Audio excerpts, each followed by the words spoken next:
తెలంగాణ గట్టుపై మరో కొత్త రాజకీయ పార్టీ పురుడు పోసుకుంటోంది. మాజీ సీఎం కేసీఆర్ కుమార్తె కల్వకుంట్ల కవిత రేపు తన రాజకీయ పార్టీని ప్రకటించబోతున్నారు. మేడ్చల్ జిల్లా మునీరాబాద్లో 50,000 మందితో ఏర్పాటు చేస్తున్న సభలో కవిత తన పార్టీ పేరును ప్రకటించడంతో పాటు జెండాను ఆవిష్కరించనున్నారు. కవిత పార్టీ పేరు, ఎజెండా తదితర అంశాలపై తెలంగాణ రాజకీయ వర్గాలతో పాటు సామాన్య జనంలోనూ ఆసక్తి నెలకొంది. మేడ్చల్ మల్కాజ్గిరి జిల్లాలోని మునీరాబాద్లో కవిత పార్టీ ఆవిర్భావ సభ జరగనుంది. ఉదయం 10 గంటలకు పార్టీ జెండాను ఆవిష్కరించడంతో పాటు తన రాజకీయ పార్టీ ఎజెండాను ప్రకటించనున్నారు కవిత. దీంతో తెలంగాణ రాజకీయ వర్గాల్లో కవిత పెట్టబోతున్న రాజకీయ పార్టీపై సర్వత్రా ఆసక్తి నెలకొంది. కవిత పెట్టబోయే పార్టీ పేరు, జెండా ఎలా ఉండబోతోందన్న దానిపై ఉత్కంఠ నెలకొంది. తెలంగాణ ప్రజా జాగృతి, సర్వోదయ తెలంగాణ, తెలంగాణ జాగృతి పార్టీ తదితర పేర్లను పరిశీలించినట్టు తెలుస్తోంది.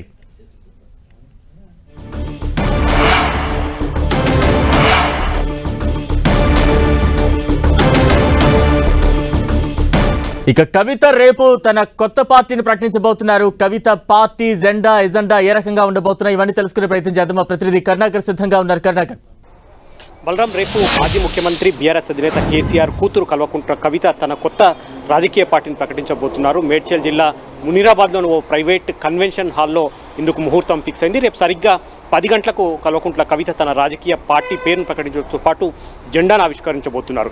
కవిత రేపు ఉదయం 8 గంటల ప్రాంతంలో అసెంబ్లీ ఎదురుగా ఉన్న అమరవీరుల స్తూపం వద్ద ఆమె నివాళులు అర్పించి అక్కడి నుంచి ర్యాలీగా బయలుదేరి మునీరాబాద్ వెళ్తారు. అక్కడ సరిగ్గా ముహూర్తం 10 గంటలకు పెట్టారు. 10 గంటలకు ఆమె పార్టీ పేరును ప్రకటిస్తారు, జెండాను ఆవిష్కరిస్తారు. ఆ తర్వాత రాజకీయ భవిష్యత్తు, ఎజెండా అన్నింటినీ కూడా కవిత ప్రకటించబోతున్నారు. కవిత ప్రకటించబోయే రాజకీయ పార్టీ పేరు ఏంటి, జెండా ఎలా ఉండబోతుంది, ఎజెండా ఏంటి అన్న దానిపైనే రాజకీయ వర్గాలతో పాటు సామాన్య జనంలోనూ కొంత ఉత్కంఠ నెలకొన్న పరిస్థితిని మనం చూస్తున్నాం. కేంద్ర ఎన్నికల సంఘానికి కవిత మొత్తం 4 పేర్లను పంపించినట్టు తెలుస్తుంది. అందులో ఒక పేరు ఇప్పటికే ఖరారైనట్టు తెలుస్తుంది.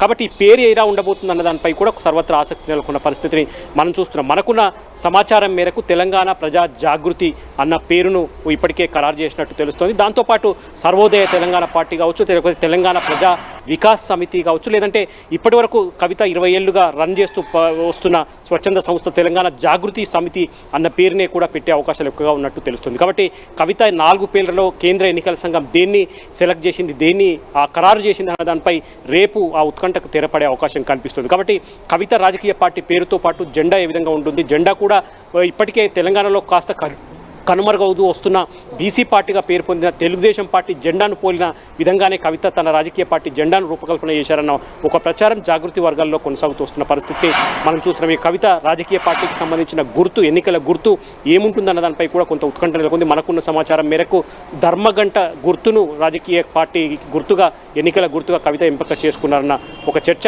జాగృతి వర్గాల్లో సాగుతున్న పరిస్థితిని మనం చూస్తున్నాం. కాబట్టి కవిత పార్టీ పేరేంటి, పార్టీ జెండా ఎలా ఉండబోతుంది, ఎజెండా ఏంటి అన్న దానిపై రేపు ఉదయం 10 గంటలకు మనకు స్పష్టత వచ్చే అవకాశం కనిపిస్తుంది.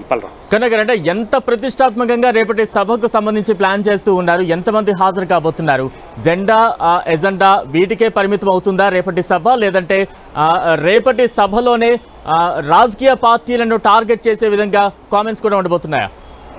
ఖచ్చితంగా రేపు ఉదయం సరిగ్గా 10 గంటలకు సభ ప్రారంభమవుతుంది. ఎందుకంటే ముహూర్తం 10 గంటలకే ఉంది. 10 గంటలకు సరిగ్గా కవిత తన రాజకీయ పార్టీ పేరు ప్రకటించడంతో పాటు జెండాను కూడా ఆవిష్కరిస్తారు. ఈ సభ కోసం పెద్ద ఎత్తున ఏర్పాట్లు చేశారు. తెలంగాణ వ్యాప్తంగా అన్ని జిల్లాల నుంచి, అన్ని ప్రాంతాల నుంచి తెలంగాణ జాగృతి కార్యకర్తలు, నేతలు కావచ్చు, కవిత అభిమానులు కావచ్చు పెద్ద ఎత్తున తరలి వస్తున్నారు. సుమారు 50,000 మంది ఈ సభకు జన సమీకరణ చేయాలని ఇప్పటికే తెలంగాణ జాగృతి నిర్ణయించింది. కాబట్టి రేపు సుమారు మునీరాబాద్ ఈ కవిత పార్టీ ఆవిష్కరణ సభకు 50,000 మంది హాజరయ్యే అవకాశం కనిపిస్తుంది. 50,000 మందికి రావడానికి ట్రాన్స్పోర్ట్, రవాణా సౌకర్యం కానీ ఇతర సౌకర్యాలను కూడా ఇప్పటికే ఏర్పాటు చేసిన పరిస్థితిని మనం చూస్తున్నాం. కాబట్టి ముందు అమరవీరుల స్తూపం దగ్గర నివాళులు అర్పించిన కవిత తర్వాత ర్యాలీగా మునీరాబాద్ సభ దగ్గరికి వెళ్తుంది. అక్కడ 10 గంటలకు పార్టీ పేరును, జెండాను ఆవిష్కరించిన తర్వాత తిరిగి అక్కడ దాదాపు గంట సేపు కవిత ఒకరే అక్కడ ప్రసంగించే అవకాశం కనిపిస్తుంది. తాను బీఆర్ఎస్ పార్టీని ఎందుకు వీడాల్సి వచ్చింది, రాజకీయ పార్టీని ఎందుకు ఏర్పాటు చేయాల్సి వచ్చింది, తెలంగాణ ఏర్పడిన తర్వాత తెలంగాణలో ఉన్న సామాజిక పరిస్థితులు ఏంటి, ఇటువంటి అంశాలన్నీ కూడా కవిత ప్రస్తావించే అవకాశం కనిపిస్తుంది. ఈ సందర్భంగా